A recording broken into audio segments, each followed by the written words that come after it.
Hello everybody, Aki here. Welcome back to Coffee Talk. Last time, we meet Rachel's father and talk to him about what to do about his daughter. And Freya had a solution. So, in this in this episode, we will find it out maybe or later. Okay, and without further ado, let's start Coffee Talk. Monday, September 28, 2020.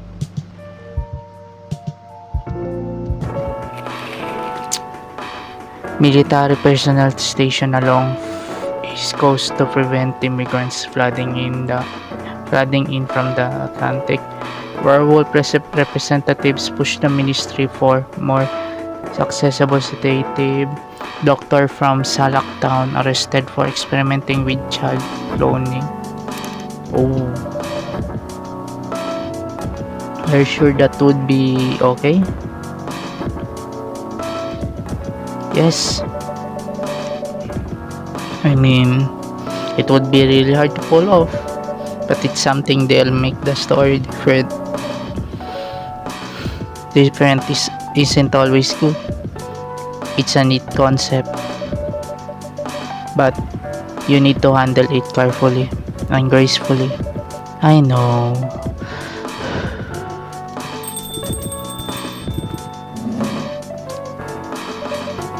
Hey Gala, good evening everyone. Welcome Mr. Gala. Am I interrupting? It looked like you were having an intense discussion. It's nothing. Akiyama was just giving me feedback. It's for the book I'm writing. Sounds like a heavy discussion. What are you up to tonight? I'm just planning to sit and relax.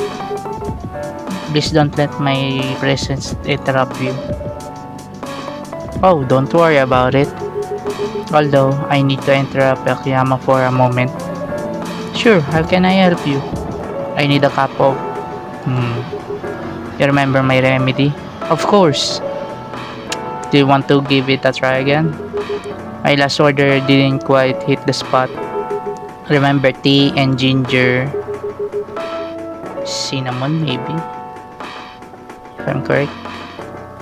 Or lemon. Tea, ginger. The last thing is definitely a different ingredient from either of those. Okay. Remember, it has tea and ginger. Tea, ginger, mint. Let's try mint.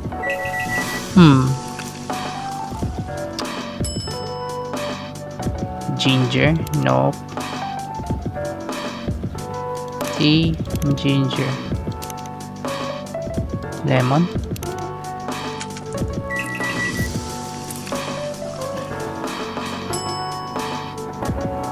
Nope. Tea, ginger, cinnamon, I think. I hope it's cinnamon. If it's milk, okay. Masala chai, nope. That's not it. Tea, ginger, milk. Okay, let's try that.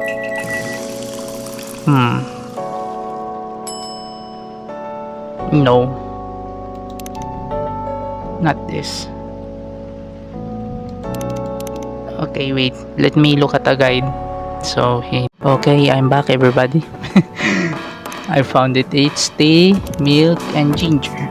Not tea, ginger, and milk. No. Tea, milk, ginger. Galahad. Yeah. Judging from the smell, this looks like it.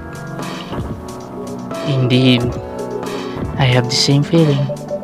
I've made a note of that picture. Perfect.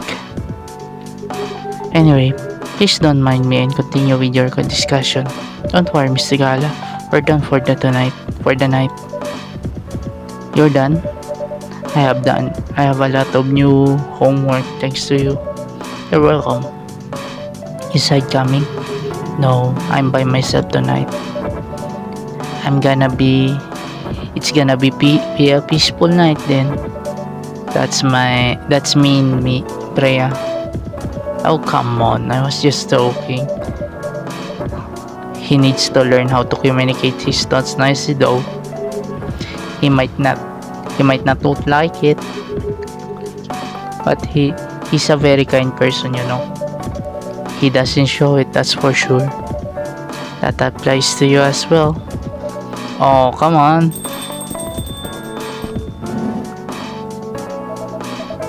Good evening, everyone. Welcome, Mr. Baileys. Hey, how are you doing, Freya? Not good. What's going on? Kaya I was just criticizing my story. It's called feedback. It's cruel. It's necessary. Sounds interesting. What's the problem with the story? The story is non-linear, quite complicated. Imagine choose your own adventure storybook, but for adults. Sounds pretty common so far. But instead of telling you which page to turn to, each decision you make will give you a score. This is okay. Fourth wall break, I think. Maybe. What? That score will determine which page you should go to. That sounds more like a video game than a book. I know, it's not that original. But my target here is the mainstream audience. Huh? With the help of my publisher, this kind of book may go mainstream. Just like that Choose Your Own Adventure show on Netstream. It was nothing new, but because of the marketing and the names involved, it reached the mainstream market. That sounds interesting and highly ambitious, Freya. At least it's simpler than my other idea, which is making the novel not in the form of book, but in the form of story cards. Wow, I know, right? As if she has all the time in the world. And that's before even considering the sensitive issue of setting the story in a world where only humans exist. What did you say? No, there's a reason why it has to be that way. Just wait until I finish it, okay? Alright. As Akiyama said though, I won't have the time. Getting normal pitch approved is already a steep climb. Let's not make the mountain even higher. Fair enough. What's the story all about, by the way? You'll have to wait for it. Don't want to spoil the fun. If you say so. Anyway, I haven't ordered anything. What do you want to drink tonight? Ginger latte, if you know how to make it.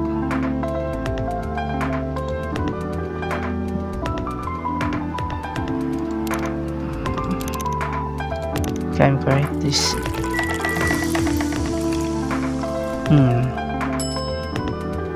Nope. Oh, nope. Wait, where's ginger latte? Let me look.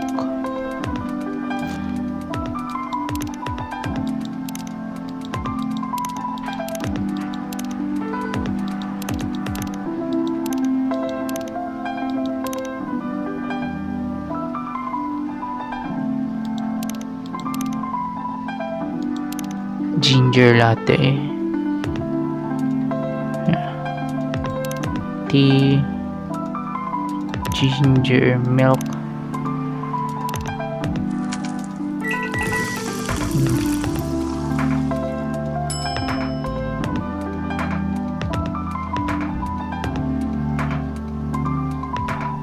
Is this it?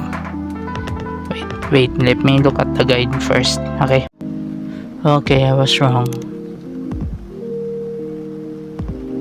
Coffee, ginger, milk. Okay. Hi, sorry, I always look at the guide. Okay, finish. Here we go. Thanks. Damn, this is good. With this kind of drink making skill, I wonder why your place isn't any bigger. What we have here now is more than enough for me. Whatever floats your boat, I guess. By the way, how are you doing, Baileys? Still busy with your last client?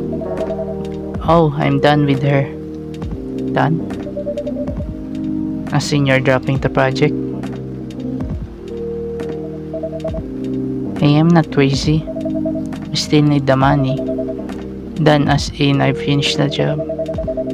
I spent the past few days making sure it's even done before the deadline. Did she like it? Oh, she'll love it.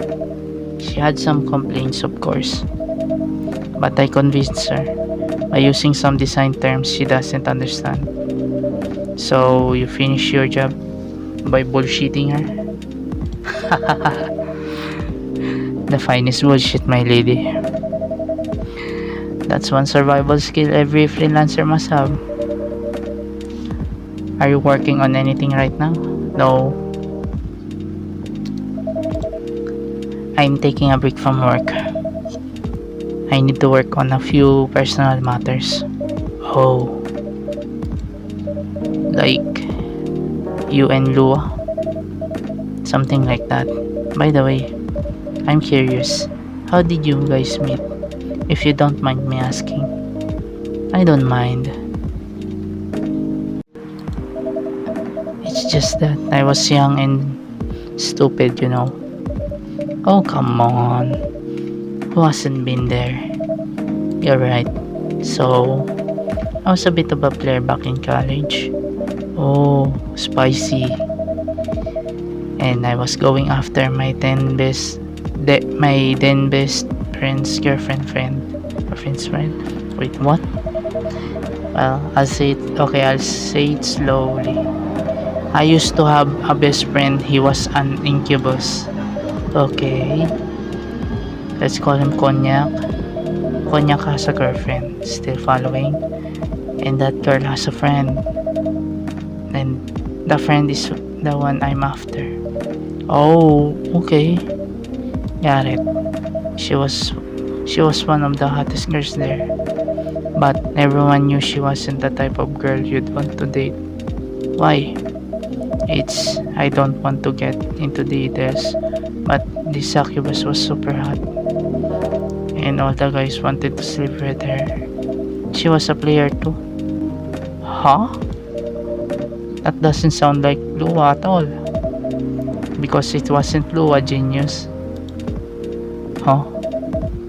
Lua was my friend's girl. Holy moly. This is getting spicy. The other girl's name was... let's just call her Rose. I knew Lua thanks to her relationship with Cognac. That's a fake name you made up, right? Yes. How? Will you let me continue without interruptions? Okay. So I asked Lua a lot of things about Rose. She knew what I was after. It annoyed her so much, but I kept on bothering her. I mean, I was a pretty active guy back then. So Lua came over to visit us at one point. I lived with Cognac back in college. I've been out and I got back just as Lua arrived. A total coincidence. We went to our place together and witnessed something surprising. What? Cognac was sleeping with Rose. Holy mother of holy. I saw the look on Lua's face. The disbelief, anger, sadness. Without thinking about it, I punched Konyak in the face. You what? I got into a fight with him. Oh, I haven't told you. Konyak was a Brazilian Jiu-Jitsu tutor for kids.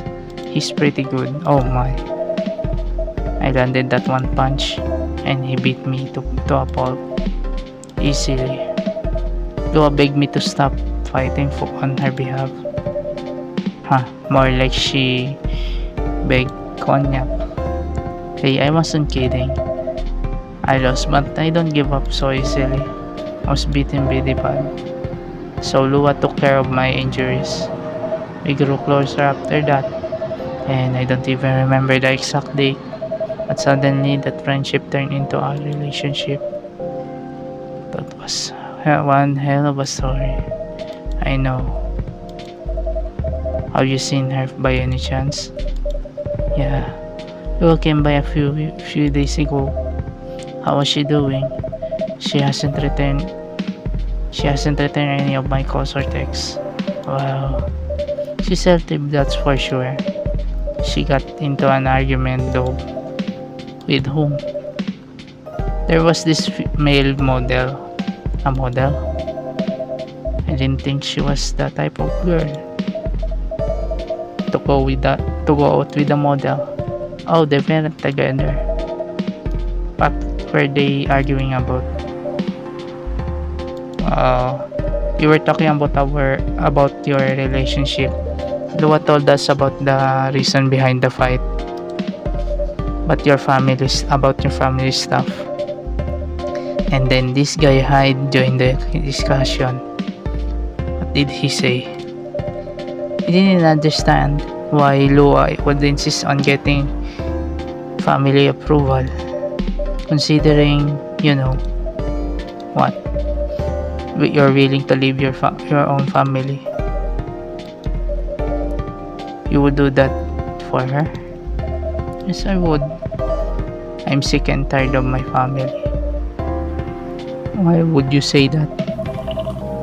Let me tell you about my family. Or I should say, most elven families. They all think they're so high and mighty. If you're born an elf, there are certain unwritten rules you must follow. Reputation and appearance are everything. We must never ever make our family look bad. You can only befriend certain people. You must dress a certain way. You can only have certain jobs. Jobs that are deemed worthy and successful.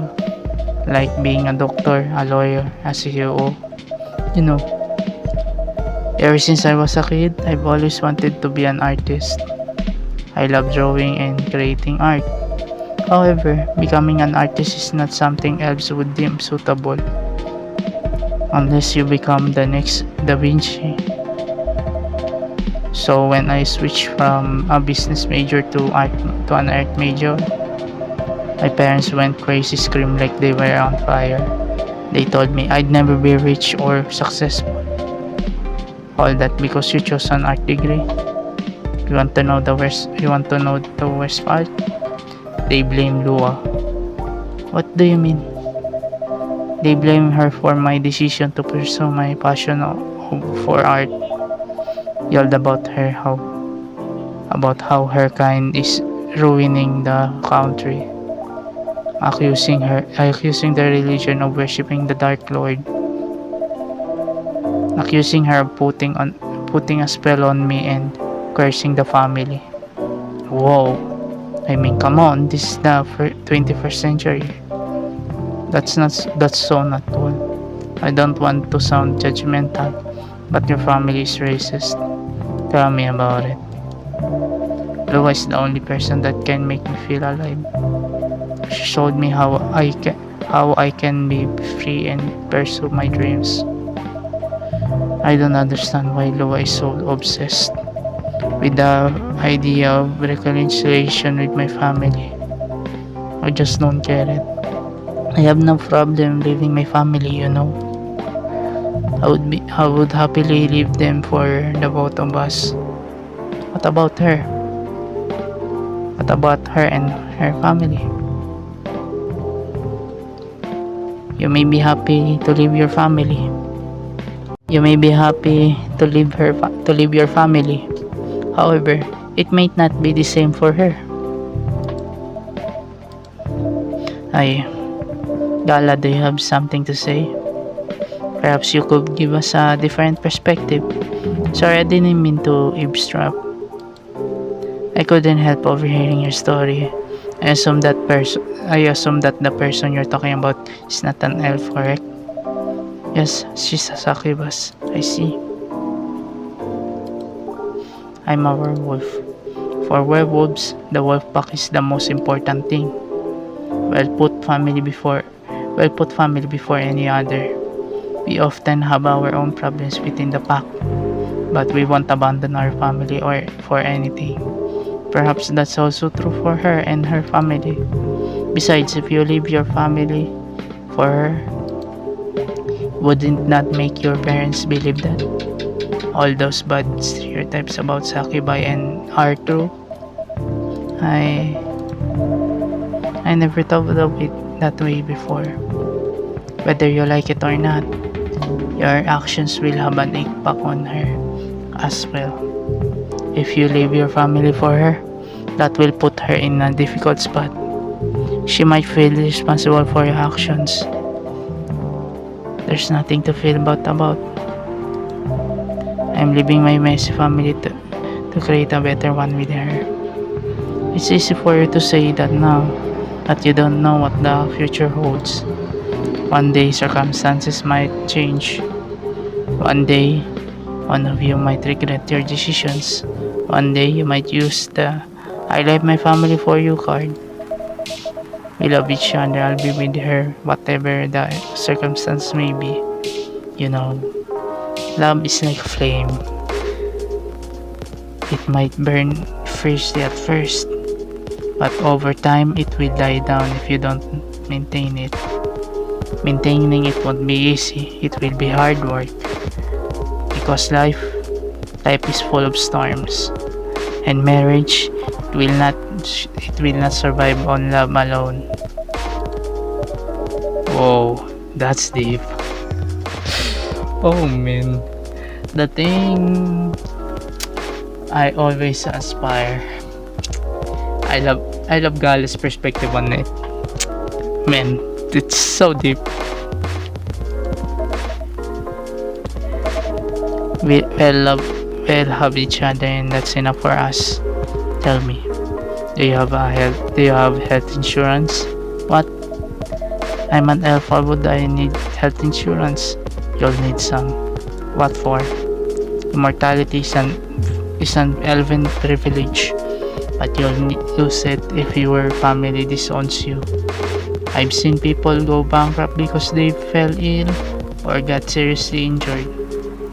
Emptied their entire life savings for an 8 pill because in this country they charge 20,000 for it.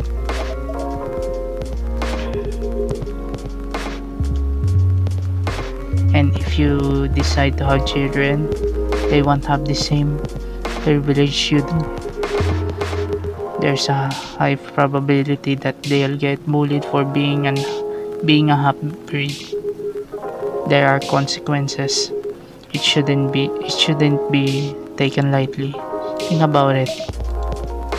Anyway, I've got to go. I apologize for my intrusion. No, thank you for your insight. I've got to go too. Want to head out together? Sure. Thanks for the drink, Akiyama. And Freya. Bye.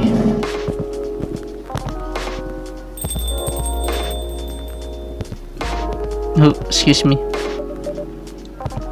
What? You made me lose 2 customers in a minute. Hey, that wasn't on me. They were leaving anyway. Are you going to write that in your book? It's a secret. If your book is based on this coffee shop, how can you present a story like theirs in a world with only humans around? I'm not sure. Perhaps a hot drink will help you some inspiration. Sounds like a great idea. Lemon toll. Okay. Okay, this is the end of the episode, everybody. Thank you for watching, and bye-bye.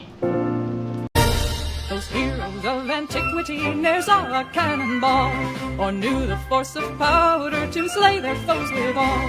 But our brave